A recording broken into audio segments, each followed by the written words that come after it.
नमस्कार बंधु माने आज सकाळ उठिबा परे देखंतु केते सुंदर सकाळ परिवेश सतरे मन को बहुत शांति लगुच। एबे आमे कामाख्या मंदिर अभिमुखे बाहरीचु।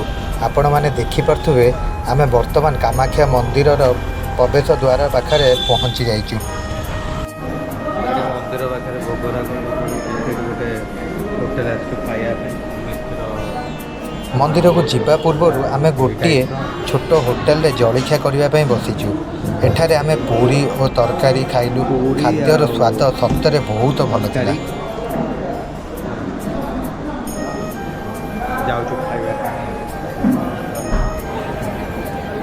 एबे आमे कामाख्या मंदिर रे पहुंची जाइचु।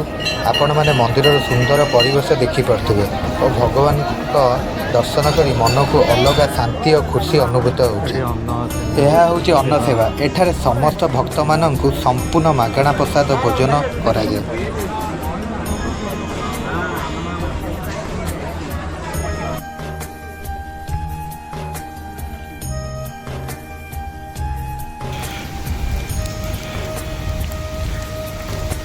सो गाइज फाइनाली मु बर्तमान नीलाचल पर्वत जो कामाख्या मंदिर अच्छी से मंदिर पूरा टॉप रे अच्छी जो माँ भुवनेश्वरी देवी मंदिर अच्छी जोटा कि मो पछे अच्छे आप देखिपे आ सामने पूरा बर्तमान बादल उपरे मु पूरा अच्छी आठिकार भ्यू पूरा अलग प्रकार दिल खुश हो सामना पट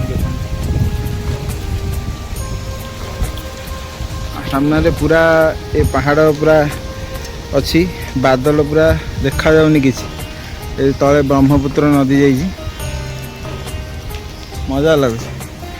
ये रहा माँ भुवनेश्वरी मंदिर।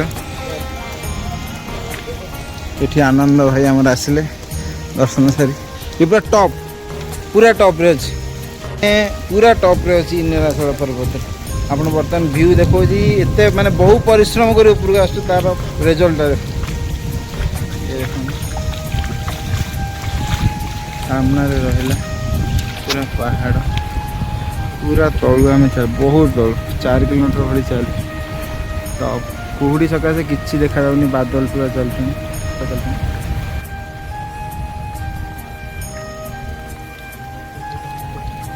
परे मु और मोर बंधु अमित भुवनेश्वर मंदिर उपलक्षे गलु। सेठारे देखा जाउथुवा सुंदर दृश्य सतरे अद्भुत।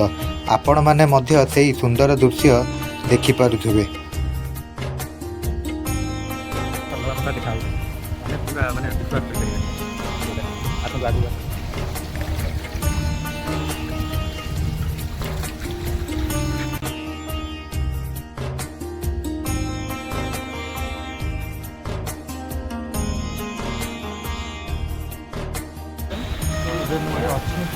देखपटे गोटे पार्क अच्छे जाना पड़े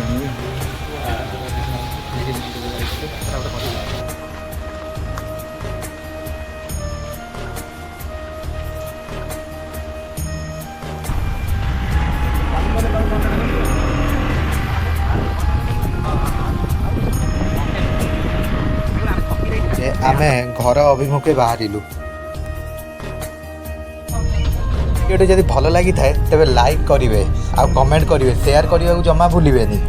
आउरी ब्लॉग देखिया पई आम चैनल को सब्सक्राइब करिवे आ पाखरे थिबा बेल बटन भी आज्ञा दबाइबे। धन्यवाद। जय मां कामाख्या।